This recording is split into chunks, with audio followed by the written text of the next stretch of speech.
ধরো এই যে অভয় কাকু সারা জীবন এত খেটে খুঁটে ছেলেকে বিদেশ পাঠালেন কত স্বপ্ন নিয়ে, সেই ছেলে তো আর ফেরতই এলো না। মামা তোমরা একটু বসে কার্টুন দেখো তো, আমরা আসছি। বাবু এ মাসে টাকা পাঠায়নি, বিদেশ বিভূত তো। ঠিক আছে, এখন ঋণের বোঝা তো বেড়েই চলেছে। কৃষ্ণার শরীরটা আবার কিছু করি। সে কি ডাক্তার ডেকেছেন? ডাক্তার মানে ঠিক আছে, আমি ডাক্তার ডাকছি, তুমি একটু মামা তোমরা একটু বসে কার্টুন দেখো তো, আমরা আসছি। এটা জাস্ট একটা টেম্পোরারি রিলিফ, মানে একটা ব্যবস্থা করা গেল আর কি। কিন্তু এভাবে শুধু সিমটোম্যাটিক ট্রিটমেন্ট করালে তো চলবে না। আপনাদের তো অনেকদিন ধরেই বলছি যে অপারেশনটা আবার সেরে ফেলুন। আসছি আমি। আসুন। হ্যাঁ,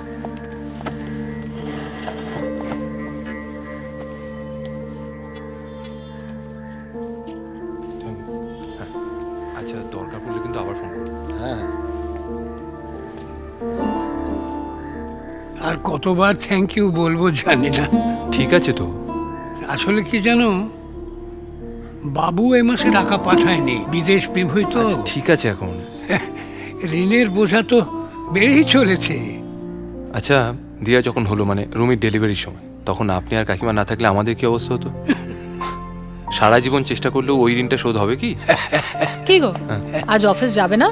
হ্যাঁ যাচ্ছি কাকু, আমি এগোই অফিসে দেরি। হ্যাঁ আচ্ছা ঠিক আছে। আর কোনো দরকার পড়লে ফোন করবেন। হ্যাঁ হ্যাঁ এগুলাম রুমি। সাবধানে, টাটা।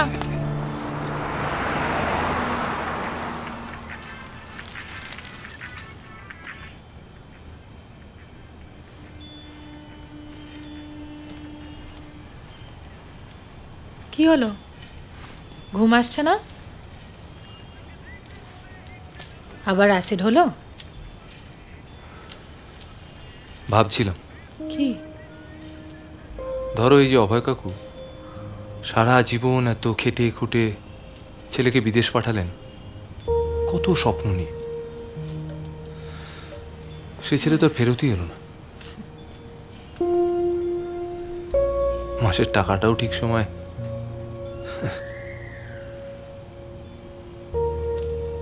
দিয়ারিয়া স্কুলের অ্যাডমিশনে এতগুলো টাকা খরচা হয়ে গেল।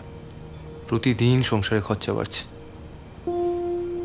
3 বছর ধরে এই কলকাতায় পড়ছি, কোথাও বেড়াতেও যাই না। কি লাভ? ওরা কি আমাদের এই স্যাক্রিফাইসগুলো মনে রাখবে? মাঝে মধ্যে না মিনিংলেস লাগে সবকিছু।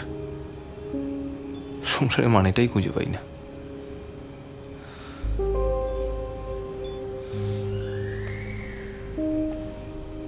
তারপর যখন মনে হয় দিয়ারিয়া তো আমাদেরই,